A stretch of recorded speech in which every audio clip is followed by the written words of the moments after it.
तर हे बघा मित्रांनो, इकडे फणसाची गाडी लागलेली आहे, कारण आता वटपौर्णिमा जवळ आलेली आहे आणि आता फणस भेटायला लागलेले आहे.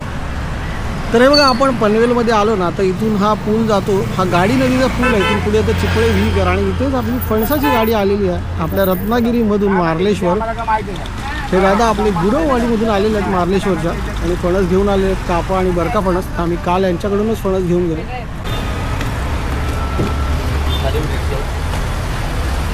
सर्व फणस आहेत, कापा बरका वेगवेगळ्या साईजमध्ये. 150 रुपयापासून फणस आहेत, 150, 200, 250. तर तुम्हाला जर कोणाला पाहिजे असतील फणस तर इथे नक्कीच घ्यायला या दादांकडे जीपे चालतं आहे. या जीपे फोनपे करून तुम्ही पेमेंट करू शकता. तर बघा, माझ्या मागेच तुम्ही गाडी बघताय, तर आपले हे दादा ना रत्नागिरीवरून मार्लेश्वरवरून एवढी गाडी घेऊन आलेली आहेत फणसाची. तर तुम्ही नक्कीच या आणि जास्त बार्गेनिंग करू नका, कारण फणस आहे शेवटी. तर चला, असंच आपले व्हिडिओ येत राहतील. लवकरच भेटूया एका नवीन व्हिडिओ. तोपर्यंत बाय बाय.